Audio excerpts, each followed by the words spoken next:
Hello everyone, कैसे हैं सभी लोग। वेल, आज का जो हमारे पास जो टॉपिक है वो है मॉलिक्यूलर मास। आइए देखते हैं मॉलिक्यूलर मास।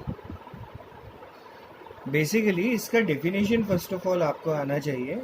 डेफिनेशन ये है, molecular mass is the sum of atomic masses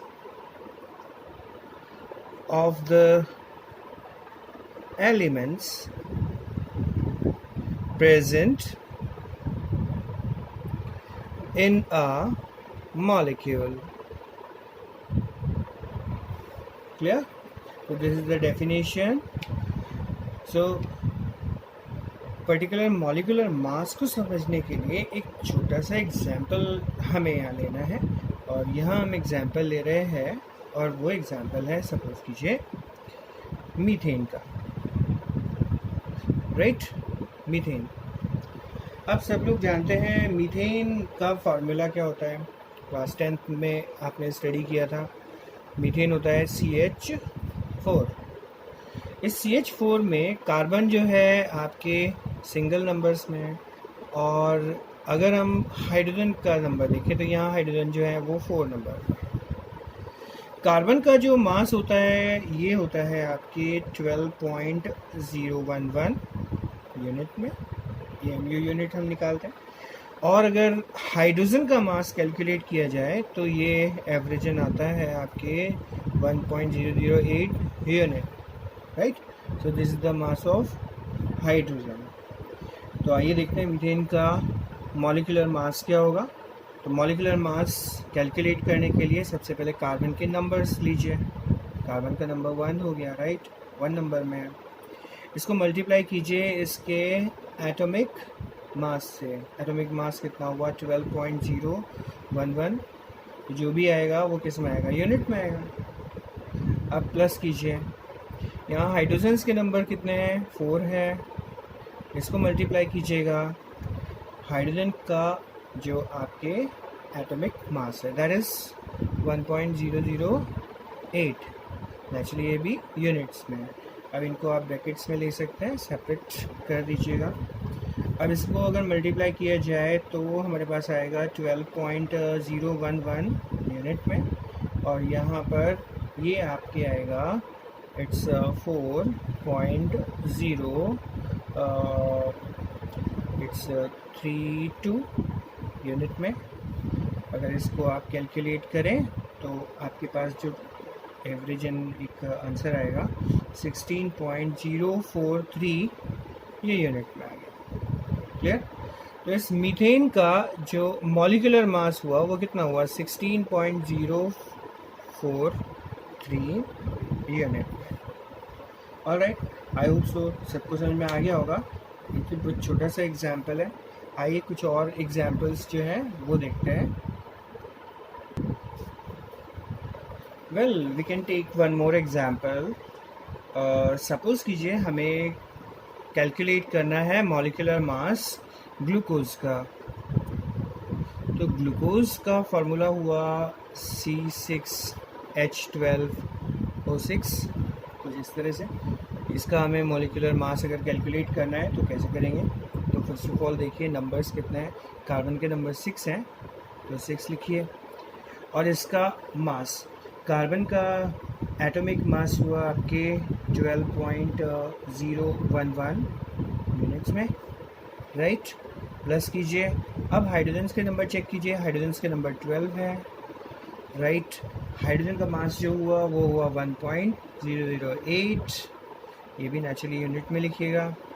फिर इसके बाद में ऑक्सीजन का चेक कीजिए। ऑक्सीजन के नंबर्स हुए 6, और इसका जो आपके मास हुआ वो हुआ 16.00 यूनिट, राइट।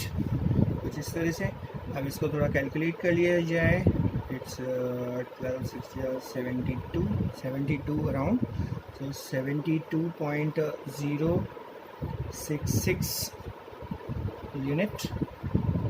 और ये प्रॉक्स 12 के अकॉर्डिंग ही होगा, तो नियर बाई 12.096 यूनिट प्लस यहाँ पर 16,696.00 यूनिट, कुछ इस तरह से। अब हमने इसको कैलकुलेट कर लिया है, अब इनको सम कर दीजिए।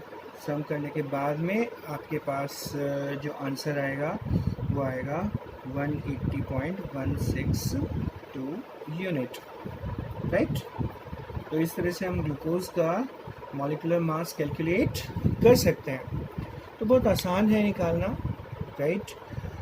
अब यहाँ मैं मेंशन कर रहा हूँ ग्लूकोज यानी C6H12O6, इसका जो मास निकल के आया 180.162 यूनिट। क्लियर। इसी तरह से और भी कई एग्जांपल्स हम इसके अंदर ले सकते हैं। क्लियर। तो this is brief about the molecular masses. इस तरह से उनको कैलकुलेट किया जाएगा। बहुत सारे एग्जांपल्स इसके अंदर ले सकते हैं। जैसे H2O का आप निकालें तो इसका नियर बाई 18 पॉइंट समथिंग आएगा, राइट। कैलकुलेट करके देखें उसको। आइए देखते हैं एक छोटा सा टॉपिक और जो इसी से ही कोरिलेटेड है, और वो है आपके gram molecular masses, right. Gram molecular masses. तो देखते हैं क्या चीज़ है वो।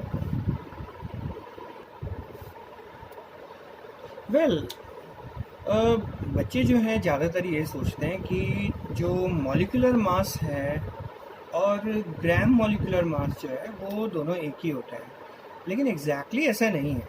बहुत छोटा सा यहाँ माइन्यूट डिफरेंस है, वो ये है। पहले तो इनके जैसे टॉपिक सही क्लियर हो रहा है। मॉलिक्यूलर मास जब भी कंसीडर किया जाएगा तो यूनिट्स में लिया जाएगा, क्लियर।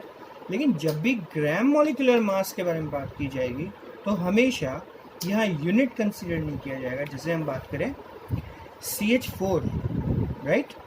इस CH4 का ग्राम मॉलिक्यूलर मास क्या होगा? ये होगा आपके 16.043 ग्राम्स। बस यूनिट यू हटा के जो है आपको क्या करना है, ग्राम्स लगाना है, क्लियर।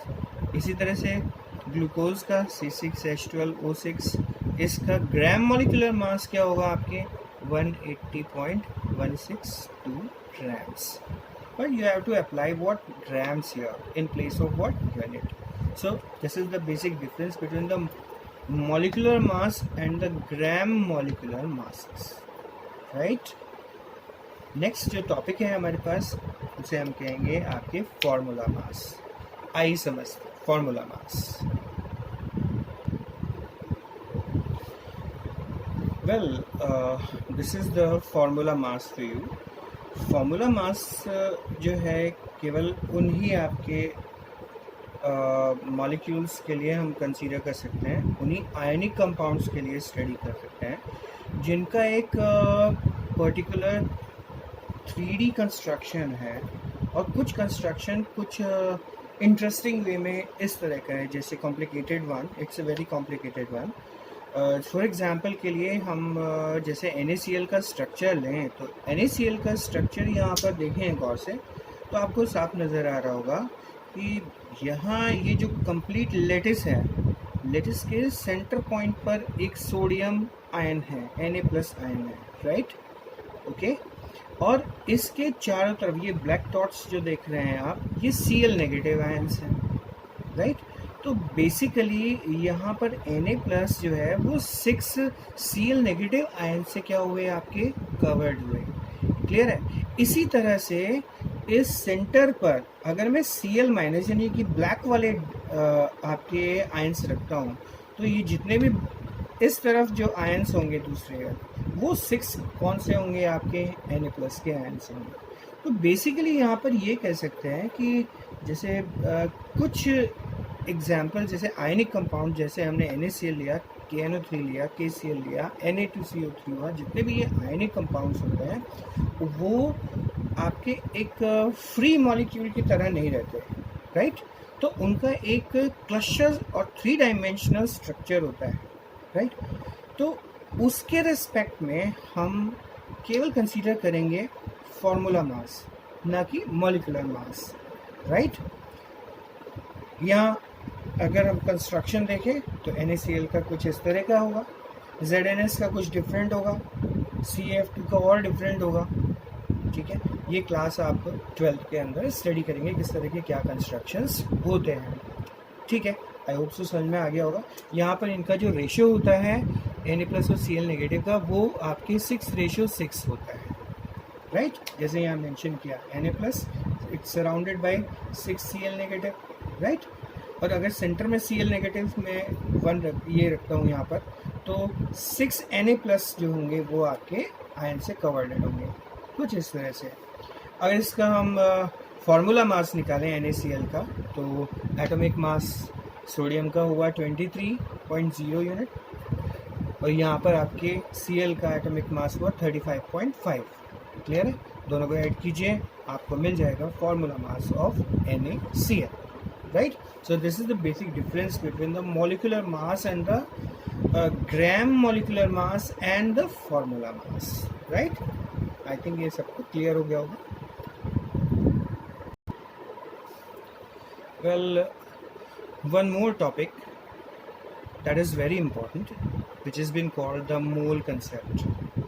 और मोल कंसेप्ट एक ऐसा कंसेप्ट है जो क्लास हम 9th में भी स्टडी किए, क्लास 12th में भी हम स्टडी करेंगे, और काफ़ी हद तक जो है क्लास 12th में भी इसको हम अच्छे से यूज़ में लेंगे, राइट। तो it's a very very important topic, that is the mole concept. और मोल कंसेप्ट बहुत मुश्किल नहीं है, बच्चे समझते हैं इट्स लिटिल डिफ़िकल्ट, ऐसा मुश्किल नहीं है। इसको समझने की थोड़ा कोशिश करें तो ईजी है, राइट। तो देखते हैं मोल कंसेप्ट है क्या। वेल, इसको समझने के लिए मैं यहाँ पर जार ले रहा हूँ। सपोज कीजिए ये गैस जार है, क्लियर। और सिमिलरली एक गैस जार मैंने और ले लिया है, क्लियर। अब ये 2 गैस जार्स हो गए, ये हो गया A, ये हुआ B सपोज, राइट।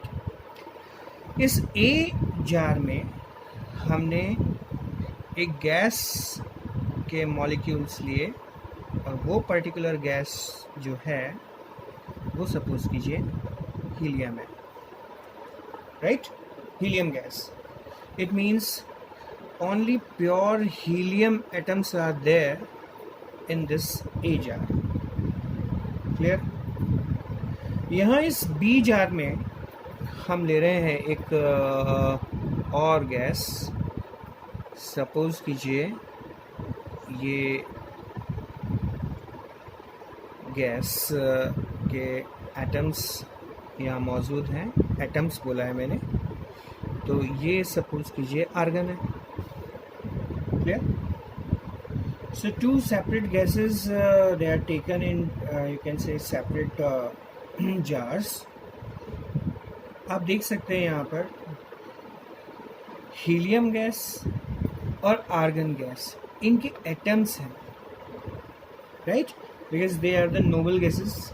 ये आपस में इंटरेक्शन तो करेंगे नहीं, इसलिए इनके एटम्स नेचुरली गैसियस स्टेट में आपके मौजूद है, क्लियर। इन दोनों में एक चीज़ कॉमन है, और वो एक चीज़ कॉमन क्या है, इनके बेसिकली नंबर्स। और नंबर्स क्या हैं, यानी हीलियम गैस और आर्गन गैस के एटम्स के नंबर्स जो हैं वो कितने हैं, 6.022 into 10⁻23। That means this is the fix number. Helium gas के भी इतने ही एटम्स हैं, और आर्गन गैस के भी इतने ही एटम्स हैं, यानी कि 6.022 इंटू 10⁻23, जिनको हम बोलते हैं आपके एवोगैड्रो नंबर, डिनोट करते हैं Na से, एवोगैड्रो नंबर, राइट। तो कोई भी गैस हुआ, सॉलिड हुआ, लिक्विड हुआ, राइट, उनके मॉलिक्यूल्स या उनके एटम्स या आयंस के नंबर्स, अगर ये नंबर आते हैं, एवोगैड्रो नंबर के इक्विवेलेंट आते हैं, इट मीन्स वो जो गैस ली गई है वो कितनी होगी, 1 मोल, क्लियर है। यहाँ पर हीलियम गैस कितना लिया हमने इस जार में 1 मोल। क्यों लिया इसको 1 मोल क्यों कहा? Because it consist what 6.022 into 10⁻23 what helium atoms. Alright, in case of this argon it has been also taking 1 mole because it's also consists what 6.022 into 10⁻23 what atoms of argon gas, right? So this is a little bit about the mole concept. तो ये अब छोटा सा example आपको I think समझ में आ गया होगा, राइट? अगर मैं चाहता हूँ यहाँ पर हीलियम के हाफ मोल का मीनिंग क्या हुआ? It is 6.022 into 10⁻23 upon what 2, इतने मॉलिक्यूल्स हो गए। Half of argon, half mole of argon, that is also 6.022 into 10⁻23 upon 2, कुछ इस तरह से, राइट? तो एक बहुत क्लियर कट एक इन्फॉर्मेशन माइंड में आए कि अगर एवोगैड्रो नंबर हमारे पास हैं और सबको पता है कितना है 6.022 into 10⁻23, ये नंबर्स किसी भी आयंस के हो सकते हैं या मॉलिक्यूल्स के हो सकते हैं, एटम्स के हो सकते हैं, किसी भी चीज़ के हो सकते हैं। अगर ये फिक्स नंबर है तो वो कोई भी जो हमने चीज़ लिया है वो आपके क्या होगा 1 मोल होगा। क्लियर? आइए देखते हैं एक और example. So 1 more jar is here and it consists oxygen gas, right? Oxygen gas. अब मैंने ऑक्सीजन गैस जो है यहाँ इस तरह से लिया है, it means a single oxygen is here and 1 more oxygen is here, that become what O2। Clear है? एक सिंगल मॉलिक्यूल क्रिएट करने के लिए 2 ऑक्सीजन्स की रिक्वायरमेंट है। यहाँ जितने भी ये मॉलिक्यूल्स हैं ऑक्सीजन के, ये मॉलिक्यूल्स के नंबर्स जो हैं वो हैं 6.022 into 10⁻23 molecules of oxygen gas, right? कितने मॉलिक्यूल्स हैं? अब ये जो नंबर्स हैं नेचुरली एवोगैड्रो नंबर के इक्विवेलेंट आ रहा है। इसका मतलब इस पूरे के पूरे जार में कितने मोल ऑक्सीजन गैस है? Naturally 1 mole oxygen gas, right? 1 mole oxygen gas. Clear है? अब ये एक चीज़ और यहाँ निकल के आती है, वो ये है कि आपसे पूछा मान लीजिए कि 1 मोल ऑक्सीजन गैस है हमारे पास में, then find out number of oxygen atoms. Oxygen atoms कितने होंगे, राइट? 1 मोल ऑक्सीजन गैस है, ऑक्सीजन गैस के कितने मोल है? 1 मोल है, राइट? तो ऑक्सीजन गैस के एटम्स कितने होंगे? 1 मॉलिक्यूल ऑक्सीजन गैस जो है consists 2 oxygen atoms, right? 2 oxygen atoms. अब 1 मोल पूछ रहा है, 1 मोल मीन्स 6.022 into 10⁻23, राइट? क्या? ऑक्सीजन गैस मॉलिक्यूल्स, इसमें कितने ऑक्सीजन हुए? तो नेचुरली मल्टीप्लाई कर दीजिए 2 से।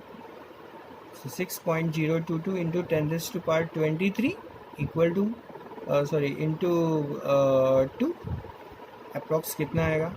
It's 12.044 into 10⁻23 oxygen atoms. कुछ इस तरह से हम कैलकुलेट कर सकते हैं। क्लियर है? ओके, तो it's mole concept. Mole concept एक फिक्स आपके नंबर हुआ जो कि एवोगैड्रो नंबर जो है उसके इक्विवेलेंट होगा, और वो फिक्स नंबर जो है, वो जो एवोगैड्रो नंबर होता है वो होता है आपके 6.022 into 10⁻23, राइट? आइए देखते हैं एक और छोटा सा टॉपिक जिसे हम कहेंगे मोलर मास। तो मोलर मास क्या होता है? तो molar mass of 1 mole of a substance in grams is called its molar mass। बहुत सिंपल सा है, एक बार दोबारा डेफिनेशन देखते हैं। Molar mass of a molecule of a substance in grams is known as, that is called molar mass, right? अब एक छोटा सा इसका एग्जांपल देखते हैं हम लोग यहाँ पर। सपोज कीजिए हम यहाँ वाटर का मॉलिक्यूलर मास निकाल रहे हैं, तो मॉलिक्यूलर मास इसका जो निकल कर आया, सपोज कीजिए ये आया 2 प्लस ये हो गया नियर बाई 16, तो हो गया आपके 18.0 समथिंग होता है, मैं यहाँ लमसम ले रहा हूँ 18, राइट।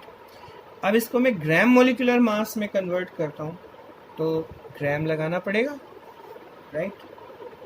तो this gram what molecular mass is very much equal to molar mass, right? तो अगर पूछता है कि वाटर का मोलर मास क्या हुआ, तो क्या हुआ 1 मोल ऑफ वाटर, ठीक है, 1 मोल ऑफ वाटर, इसका जो मोलर मास है कितना हुआ 18 ग्राम्स। क्लियर? कुछ इस तरह से। अभी हमने कैलकुलेट किया था C6H12O6, करेक्ट। ये ग्लूकोज का फॉर्मूला हुआ, राइट। इसका हमने जो मॉलिक्यूलर मास या मोलर मास अगर हमें कैलकुलेट करना है तो सबसे पहले क्या इसका हमें क्या कैलकुलेट करना पड़ेगा, इट्स मॉलिक्यूलर मास। तो मॉलिक्यूलर मास जो होगा इसका वो आया 180.162 यूनिट। क्लियर है? तो इसको ग्राम मॉलिक्यूलर मास में कन्वर्ट करेंगे तो क्या होगा, यहाँ पर यूनिट हटाना पड़ेगा और क्या लगाना पड़ेगा, ग्राम लगाना पड़ेगा, राइट। तो यहाँ पर क्या हुआ 1 glucose molecule that is 180.162 grams, ये हुआ। इसी को ही कहेंगे कि इसका मोलर मास। क्लियर? तो मोलर मास ग्राम अमाउंट हो गया, ठीक है, ऑलराइट। कुछ इस तरह से समझ सकते हैं। आइए देखते हैं 1 मोल जो क्वांटिटी है वो किस चीज़ के इक्विवेलेंट होगी। एक यूनिक तरीका है जिससे हम कैलकुलेट कर सकते हैं, तो गौर से देखिएगा और समझिएगा। अगर हम बात कर रहे हैं 1 मोल, तो 1 मोल फिक्स नंबर्स होंगे या तो एटम्स के या मॉलिक्यूल्स के या आयंस के, जैसे मैंने जार्स के अंदर एग्जांपल दिया था, दैट इज 6.022 × 10⁻23, जिसको हम बोलते हैं आपके एवोगैड्रो नंबर Na से रिप्रेजेंट करते हैं। क्लियर है?